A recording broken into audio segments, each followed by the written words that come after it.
बेहद जरूरी हो जाता है। देखिए प्रेस कॉन्फ्रेंस शुरू हो रही है, सीधी तस्वीरें आपको वहीं से दिखा रहे हैं। श्रीमान मदन राठौड़ जी हमारे बीच में हैं। प्रदेश के उपाध्यक्ष श्री नारायण सिंह जी जोधा हमारे बीच में हैं। प्रदेश के महामंत्री श्री भूपेंद्र सैनी जी हमारे बीच में हैं और प्रदेश के मुख्य प्रवक्ता श्री रामलाल जी शर्मा हमारे बीच में हैं। मैं सबसे पहले माननीय मंत्री महोदय से पाटिल साहब से निवेदन करूंगा कि वो पत्रकार वार्ता को संबोधित करें।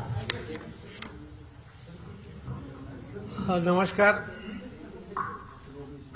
आज के प्रेस वार्ता में हमारे बीच उपस्थित हमारे संसद में साथी और राजस्थान प्रदेश के अध्यक्ष माननीय श्री मदन लाल जी राठौड़ जी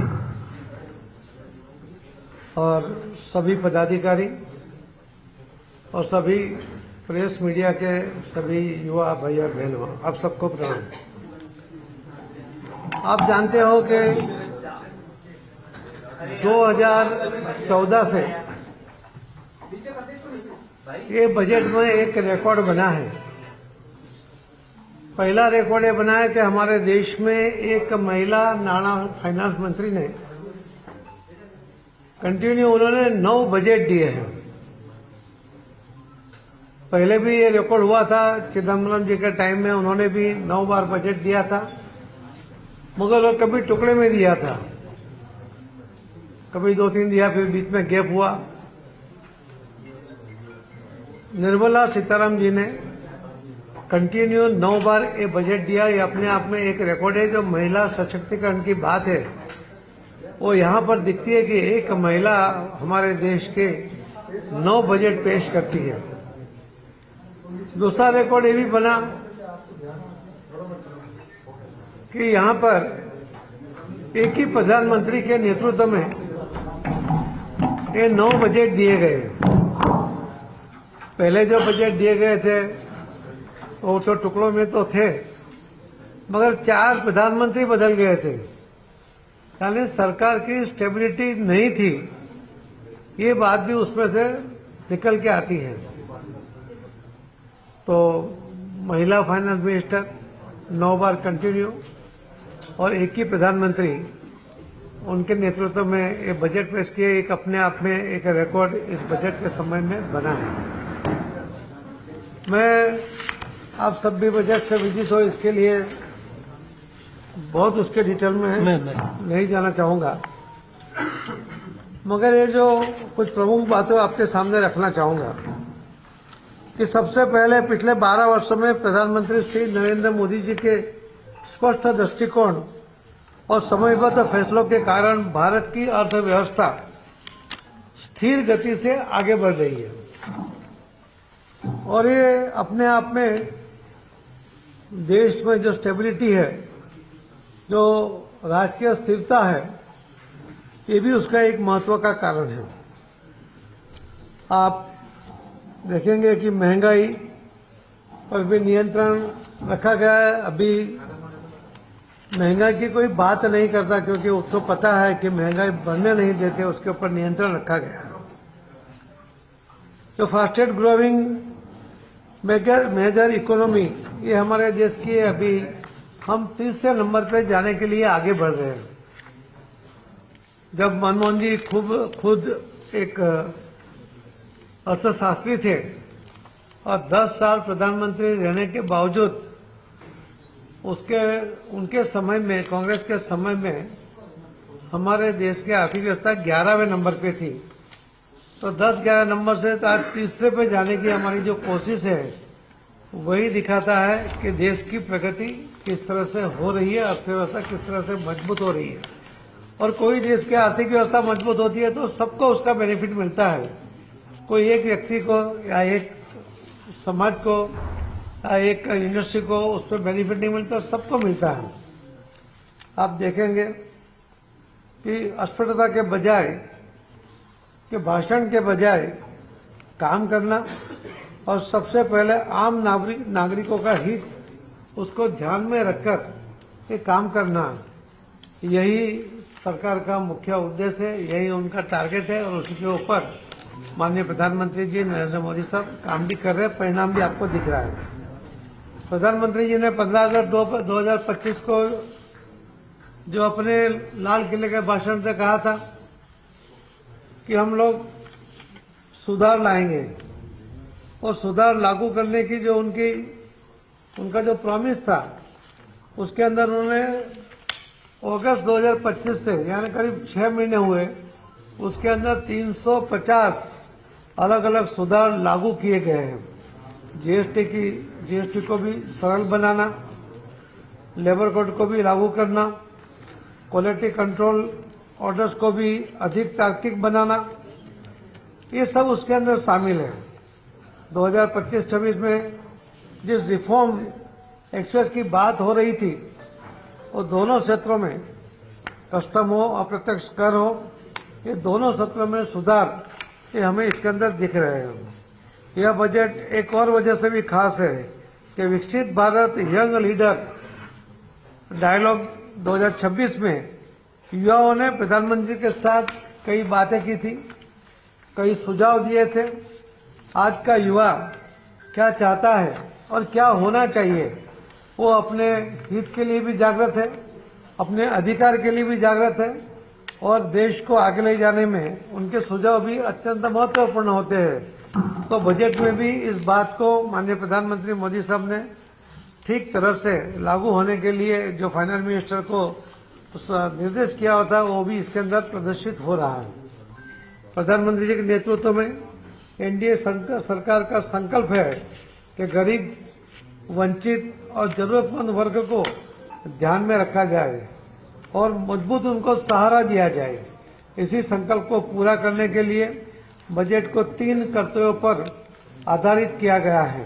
पहला है विकास की तेज और स्थायी बनाना, दूसरा लोगों की क्षमता बढ़ाना और तीसरा उनकी आकांक्षाएं पूरी करना। यह परिवार, हर क्षेत्र, हर सेक्टर तक संसाधन, सुविधाएं और अवसर पहुंचाना, ये 3 टारगेट लेकर चल रहे थे।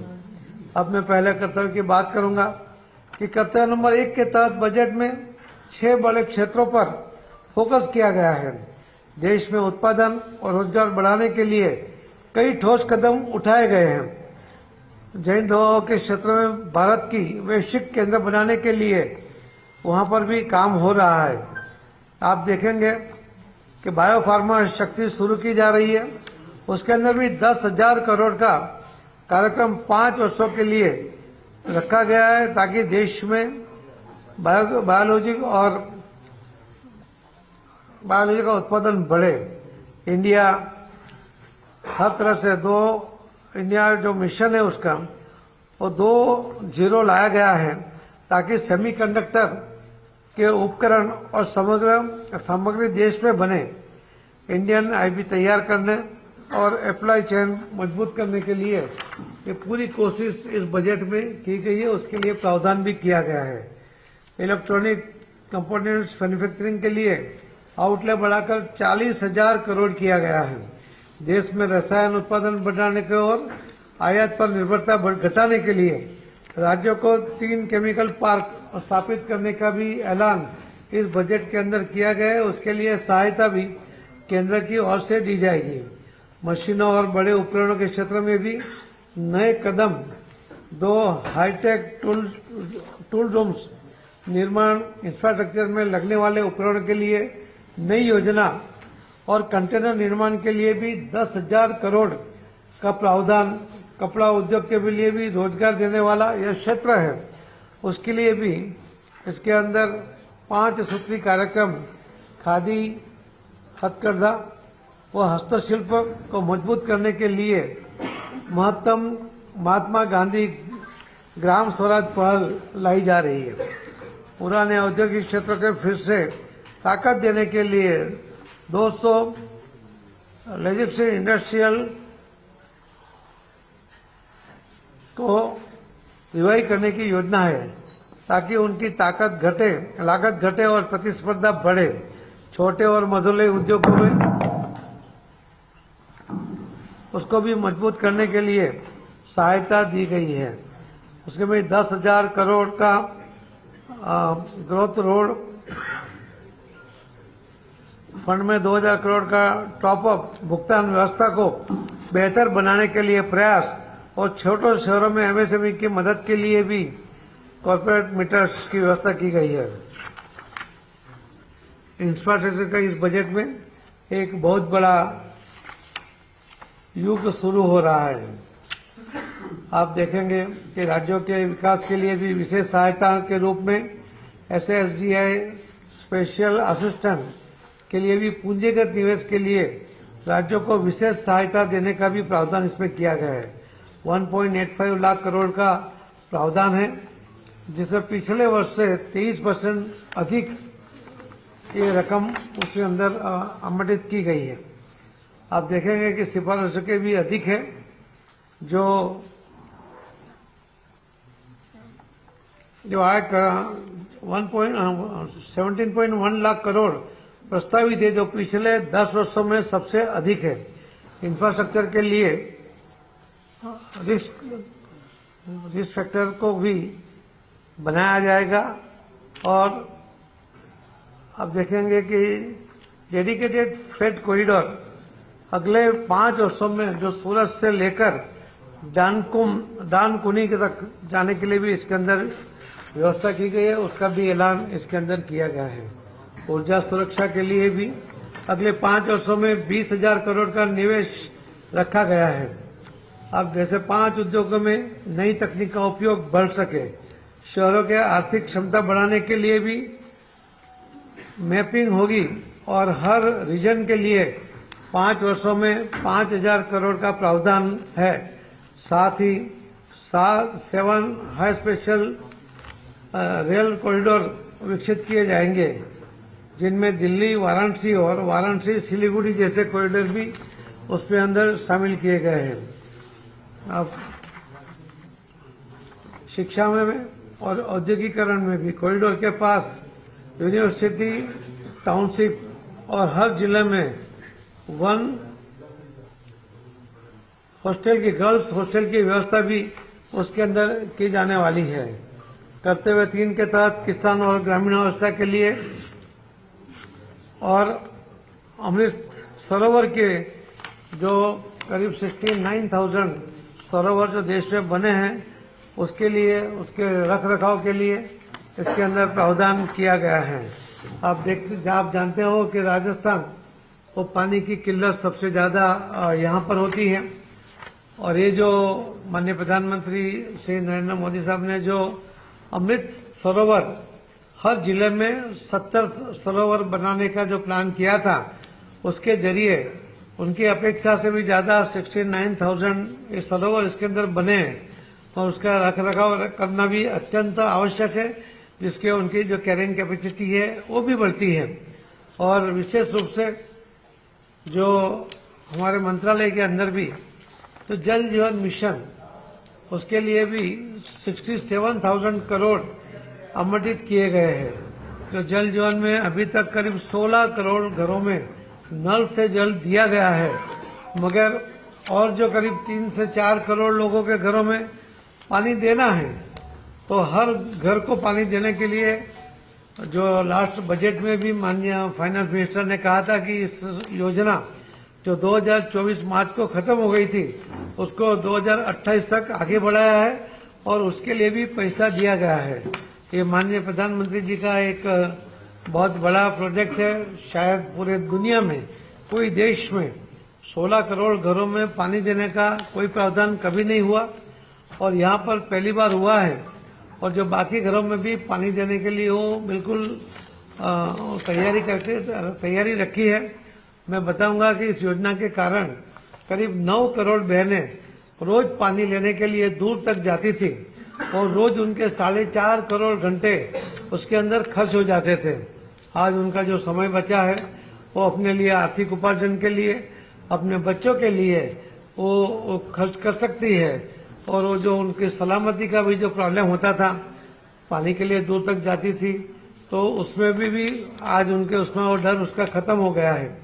जो पानी की क्वालिटी मिलती थी वो पीने लायक है या नहीं है वो पता नहीं था, मगर इस योजना के कारण आज पूरे देश में करीब 25 लाख महिलाएं, हर गांव में करीब 4-5 महिलाओं को ट्रेनिंग दी गई है, और उनके घर में आने वाला पानी कैसा है वो खुद चेक करे, उनके गांव में आने वाला पानी कैसा है वो खुद चेक करे। उसके लिए उनको किट भी दी गई है। जो 24,80,000 जो बहनों को ट्रेनिंग दी गई है, उसमें से करीब 8 लाख बहनों ने तो खुद उसका परीक्षण करके उसके पोर्टल के ऊपर अपना रिपोर्ट भी रखा है। यानी उनका जो अधिकार है, उनका जो शिक्षित किया गया है, उसका भी फायदा इसके अंदर पानी के अंदर जो मिला है। ये जो शिक्षित करना ये बड़ी बात नहीं है, मगर जब पहले पानी नहीं था तो शिक्षा देने का या उसको पानी चेक करने का व्यवस्था ही नहीं थी, क्योंकि पानी नहीं दे रहे थे। ये सरकार का, माननीय मोदी साहब का जो विश्वास है कि जो पानी दे रहे हैं उसकी क्वालिटी अच्छी है और उसके लिए वो खुद चेक करे और चेक करके भी वो अपने बच्चों को पानी दे, इसके लिए व्यवस्था ये पहली बार खड़ी हुई है। पूरे देश में करीब 2,868 अलग अलग लैब बनी है जहां पर भी ये पानी की क्वालिटी उसको वो चेक किया जाता है। तो हर नागरिक की सुविधा के लिए इस बजट में युवाओं के लिए, महिलाओं के लिए, किसानों के लिए, मध्यम वर्ग के लिए, विश्वकर्मा जो समाज है उसके लिए, मछुआरों के लिए, सबके लिए इस योजना में कुछ लोग, इस बजट में कुछ न कुछ योजनाएं बनी है या उनको मदद करने की चेष्टा गई है, उसको मजबूत करने की चेष्टा गई है। मैं मानता हूं कि जो आर्थिक व्यवस्था धीरे धीरे स्थिरता के साथ आगे बढ़ रही है, 30 नंबर पे जाने की कभी हमने उम्मीद नहीं की थी, कभी सोचा नहीं था। आज हम उसके ऊपर सोचते भी है और विश्वास के साथ आगे भी बढ़ रहे हैं कि आने वाले दिनों में हम जरूर इसका फायदा हमें मिलेगा। हमारे देश के अंदर जो आर्थिक व्यवस्था 30 नंबर जानी है, उसके कारण सभी लोगों के पास उसका फायदा मिलेगा, वहां तक पैसा पहुंचेगा। तो महंगाई को कंट्रोल करते हुए लोगों की आमदनी बढ़ाना इस बजट की मुख्य व्यवस्था है। और 2047 में विकसित भारत बनाने के लिए ये जो प्लानिंग आज से जो हुआ है वो बहुत बड़ा उससे फायदा वो मिलेगा और जरूर हम विकसित भारत 2047 तक पहुंच पाएंगे, इसका भी मुझे विश्वास है। ये सर्वांगीण विकास का बजट है, सबके लिए बजट है। आर्थिक व्यवस्था हो, इंडस्ट्री हो, एमएसएमई हो, सबके लिए यहाँ पर व्यवस्था की है। कस्टम के अंदर भी आने वाले दिनों में जो कंटेनर चेक करने पड़ते हैं, अभी एआई के द्वारा उनको खोलने की आवश्यकता नहीं पड़ेगी और उसका समय भी बचेगा, खर्च भी बचेगा। 10 लाख से नीचे अगर कीमत का कोई माल अगर कोई एक्सपोर्ट करता है, कोई छोटा व्यापारी भी, तो उसको कोई तकलीफ नहीं होगी, उसके ऊपर उसको कोई चार्ज भी नहीं लगेगा। तो इस तरह से वो कोई भी छोटा जो उद्यमी होगा वो भी अपना माल वर्ल्ड के मार्केट में बेचने के लिए वो सक्षम बनेगा। तो ये भी इसके अंदर व्यवस्था है।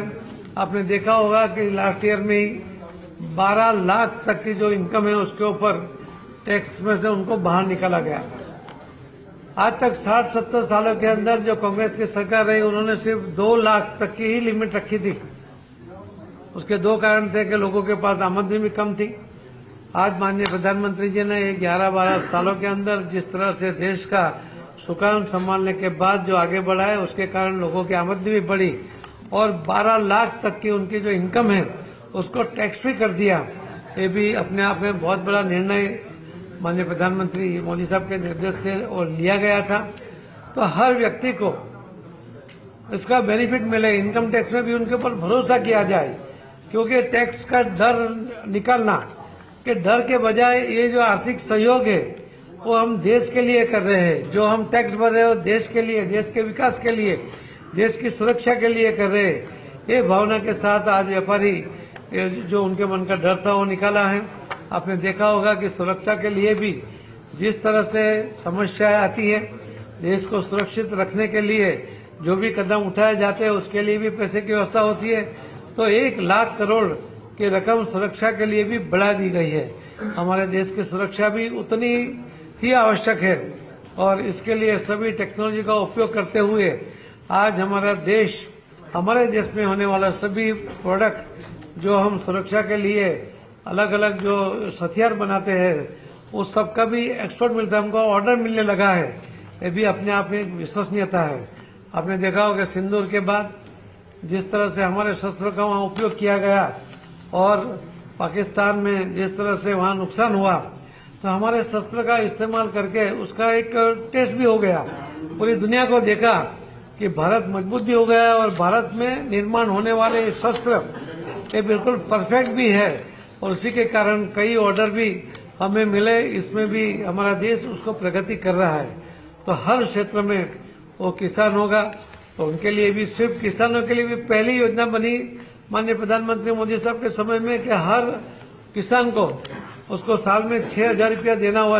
अभी तक कभी भी कोई किसान के लिए कोई योजना नहीं बनी थी। वो माननीय प्रधानमंत्री जी के निर्देश से फाइनेंस मिनिस्टर ने वो बनाए, उसका बेनिफिट सभी किसानों को मिल रहा है। आज एक बजट में व्यवस्था की गई है, करीब 550 करोड़ रुपया एमकेट के लिए दिया है। एमकेट का एक प्रोजेक्ट जो अभी पायलट प्रोजेक्ट है जो हमारे पास ही है और हम लोग हमारे मंत्रालय में उसके ऊपर काम हो रहा है। आने वाले 6 महीने में उसको कंप्लीट करेंगे। जैसे सभी घरों में नल से जल दिया गया है उसी तरह खेतों में भी एक जगह पे पाइप से क्वालिटी के साथ पानी, क्वांटिटी के साथ पानी, पाइप से पानी, और वहां से किसान को एक जगह जो पानी मिलेगा तो वहां से वो ड्रिप सिस्टम से या उसको पाइप, बिना पाइप यानी पाइप से ही पानी आगे देगा। वो ओपन ड्रेनेज से नहीं देगा, वो स्प्रिंकलर लगाएगा या ड्रिप लगाएगा। मगर पहले जो पानी जब खुले गटर से कैनाल से देते थे उसकी वजह से 30% पानी उसके अंदर व्यय होता है।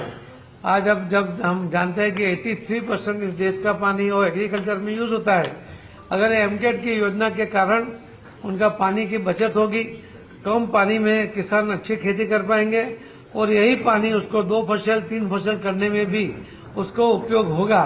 तो ये पहली बार ये योजना बनी है कि जो किसानों की आय बढ़ाने के लिए उसको पानी की समस्या हल करते हुए, पानी का व्यय वो कम करते हुए एमकेट की योजना बनी है। अभी 22 राज्यों में अलग अलग जगह हर राज्य में करीब 4-5 हजार हेक्टेयर वो पायलट प्रोजेक्ट चल रहा है। अगले 6 महीने में भी ये प्रोजेक्ट पूरा हो जाएगा।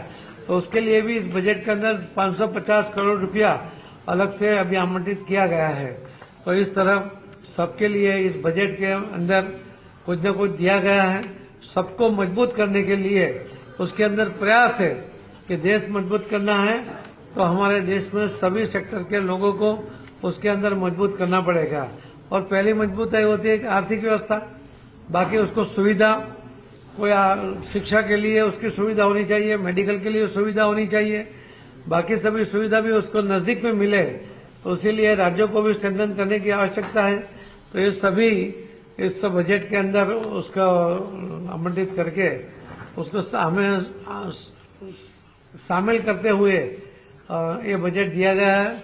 ये बहुत अच्छा बजट इस बार भी दिया। इसके लिए मैं माननीय प्रधानमंत्री श्री नरेंद्र मोदी साहब को और निर्मला सीतारामन जी को बहुत बहुत धन्यवाद भी देता हूँ। धन्यवाद। एक सवाल है, एक मिनट मेरा एक सवाल है कि यमुना जल समझौता राजस्थान के शेखावाटी के लिए बड़ा महत्वपूर्ण है।